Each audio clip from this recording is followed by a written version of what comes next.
why didn't we get a revolution? One reason is because, contrary to what Marx says, capitalism wasn't doomed to die of its own internal contradictions. It has a remarkable capacity to remake and reinvent itself in response to crises.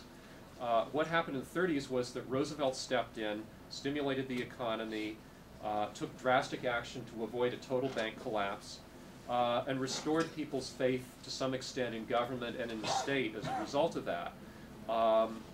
One of the things he did was he passed the Social Security Act of 1935.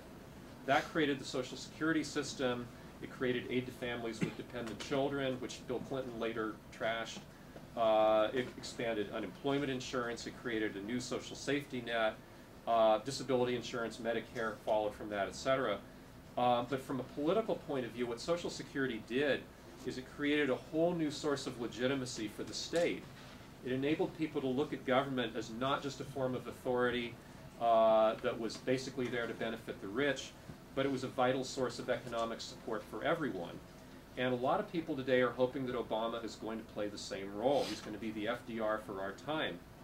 His healthcare initiative, in part, as a political tool, it serves somewhat the same purpose that the Social Security Act did in 1935. It's there to let us know that the state is here to protect us and to take care of needs that we can't serve ourselves or the private sector can't serve. Look to the state to do it. And healthcare is the latest way that the state has to convince us that it's our friend. If you look around, if you read some of the people who I've mentioned, Galbraith and Baker and so forth, there's lots of other good ideas out there that are sort of along reformist lines. People are calling for nationalizing the Federal Reserve, for returning the federal income tax structure to what it was before Reagan came along and started skewing it towards the rich. We can have a national health care system. We can eliminate offshore tax havens. We can expand Social Security. We can revamp unemployment insurance. There's all kinds of things we can do that the state can do for us just to make things a little bit fairer. The problem with that is that, again, there's a very long learning curve. It could be that this time the government and the state is not going to get around to doing those things because it's still stuck in the thinking that it had before the crash.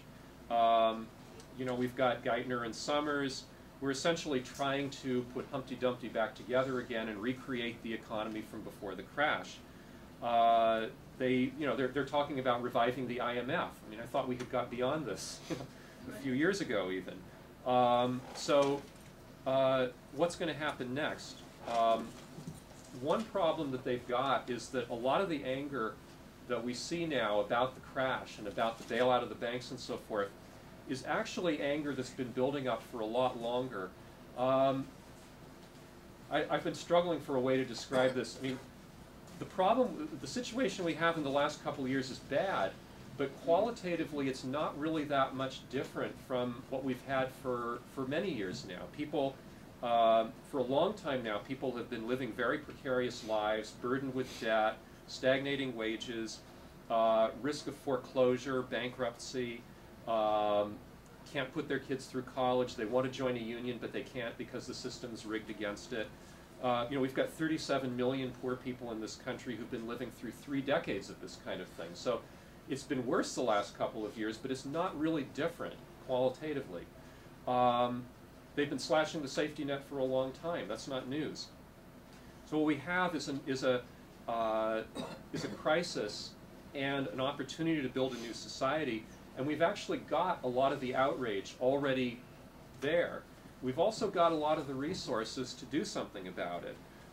For the last 30 years, a lot of us, to the extent that we can, have been trying to create alternative institutions, community-supported agriculture, free clinics, mutual aid in one form or another. The anarchist movement is alive and well, and it has been for quite a few years, in part because the state has stepped back from many of the things that it started to do for people during the New Deal.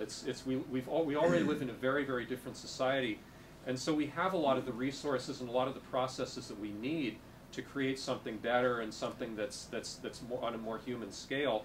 We're just in a real emergency now. We need to do it a lot faster. So what we need is as activists, we need to be looking at what kind of resources we have, taking an inventory of them and seeing what they'll do for us. In Miami, there's a group called Take Back the Land. Does anybody here know about them? It was in the New Times. It was in the Times, yes. There was an article about it in the Times yesterday. It's well worth reading. A group of local activists and homeless people are identifying vacant, government-owned and foreclosed homes and moving homeless people into them.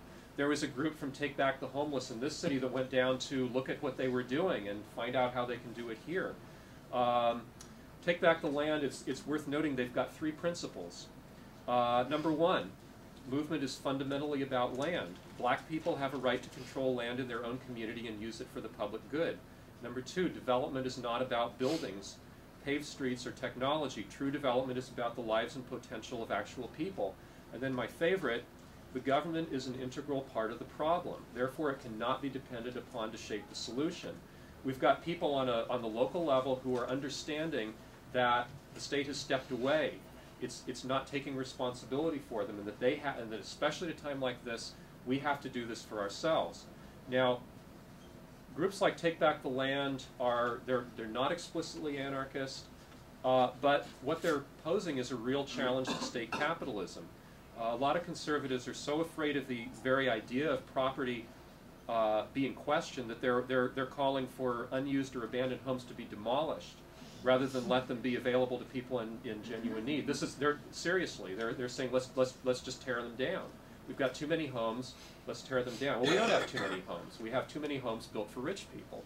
So the question is, if the history of, I think that the important thing about that is not that it's a wacky idea.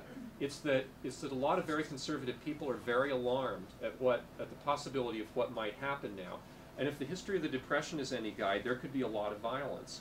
We're talking police action, strike breaking, targeting of organizations that defy property laws in some way. The last few years, the Wobblies are back.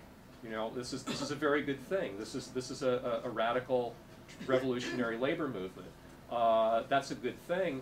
But what's going to happen when the Wobblies get big? I think one of the things we're going to have is police repression. We're going to have the military used to quell strikes. Increasingly, the military is going to play an important part in maintaining civil order as the economy continues to deteriorate, which it will.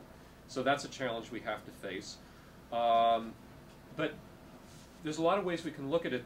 The Detroit auto industry is teetering on the brink. It's going to either collapse or else it's going to shrink to a fraction of its current size. That leaves an opportunity for workers to do what their counterparts did in Argentina, which is seize factories and remake them as cooperative facilities, making things that people need.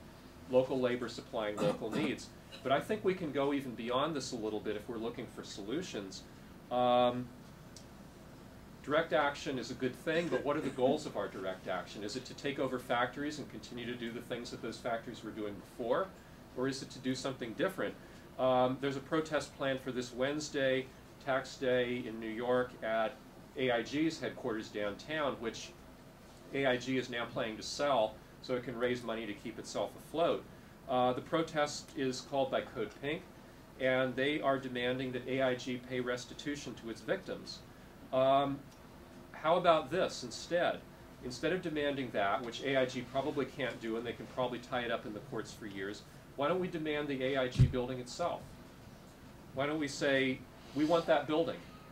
We want it for housing, we want it for community centers, we want it for food production even. Let's grow food on the roof of the AIG building. I mean, AIG's crimes were not just the crimes of a company, they were a collaborative effort between the corporate structure and the government. AIG could not have done what it did if it wasn't so well enmeshed in Washington that it could get whatever it wanted in the way of regulation, tax law, etc. Together they have forfeited that building. We, the public, want that building. The general strike could be a part of this framework. One way to look at this in a way, I think, is reclaiming the commons.